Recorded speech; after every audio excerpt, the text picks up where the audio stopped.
We are moving on with the last film in the Essential Film Noir Collection 6 set, which is Flame of the Islands. And this is a very unusual noir film, simply because of the various different tones, and it never feels that it fully wants to embrace one of these genres or not. It can feel like a noir, it can feel very melodramatic, and it can feel very much like a musical at times as well. And all of this mixed together makes a kind of interesting film, but not the greatest within this set. Now we do have Yvonne De Carlo here, who stars as Rosalind Dee, a secretary from New York who at the start, and after the death of a wealthy businessman, she unexpectedly receives a $100,000 payoff from his wife, who believes Rosalind brought, shall we say, happiness to her husband in his final kind of days. Hammond, there was no need for him. I knew you'd say that. Our relationship was nothing but... Not the kind you could put a price tag on. She travels to the Bahamas, invests within a club, and finds herself living her best life. A complete turnaround from the life that she used to have. And Yvonne De Carlo owns this film. She is absolutely fantastic here. She is one of those really interesting femme fatale kind of characters. She's ambitious, she's manipulative, she can be vulnerable, and she is selfish, incredibly, and she is trying to reinvent herself. And what I found interesting is the film never judges her for wanting more out of life. She isn't content being someone's secretary or someone's mistress. She wants wealth, she wants status, she wants the independence that those things will bring for her.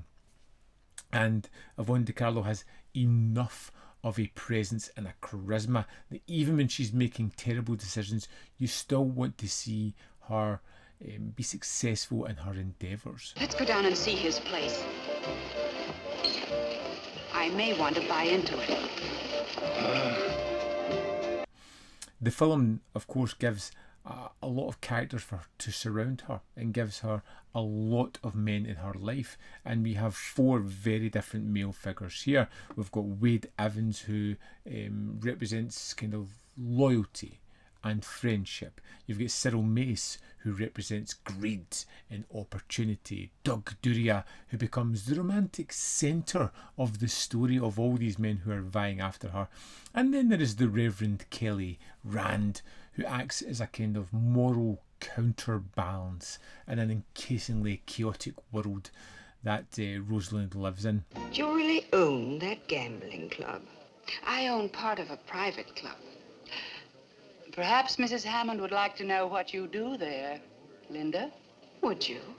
Adding all these different characters really puts things in the mix. This is a woman who is on the up. She's making the best of her life, and she has a lot of suitors. Again, much like Hell's Island, we get a different setting for a noir. It has that Bahamas, which is a wonderful visage itself. It's not about the dark streets or the dark alleys, and it may have had more of an impact if it didn't immediately follow Hell's Island, the film before this one, because we're getting a similar setting and it doesn't feel as unique or new. Now, the locations are gorgeous. The casinos, the beaches, the hotels, the boats, everything feels glamorous. And it, because of this and because of the musical numbers that we get, we lose some of the noir trappings, but I think the biggest thing to overpower it is the melodrama that we have, and that's where it becomes really divisive for me. These are some of our stockholders. They want to talk to you. I thought only Wade and myself were in on this. No, we're in on it too, for a lot of money. It's not a subtle movie, not even in the slightest. Relationships become increasingly complicated. There are betrayals, romantic triangles, jealous rivalries, financial schemes, enough melodrama to fill several movies. The film isn't aiming for realism, but it throws a little bit too much into the melting pot and it doesn't quite hit the mark. For me, again, another detractor was the music. Yvonne De Carlo is given several musical numbers. One, I can get away with, I can tolerate. More than that, starts to become a little bit grating, and I want the plot to move on and give me more of that. It's not the only problem though. The film is messy, very messy. The stories sometimes feel like it's been made up on the fly as they go along. The characters occasionally behave in ways that serve the melodrama more than the actual story or in a common sense fashion. And at times the film seems to lose its identity. Are we going to go in a romantic mood?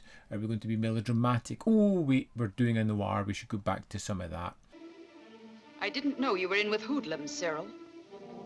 Hoodlums are citizens with capital. They're really quite all right. Never quite works completely and was probably my least favourite of the movies here, but still worth checking out. Flame of the Islands isn't a forgotten masterpiece. It's a curiosity. Gorgeous setting, but coming straight after Hell's Island, even that doesn't feel as unique as it should do. It was an interesting watch, not a great one. Again,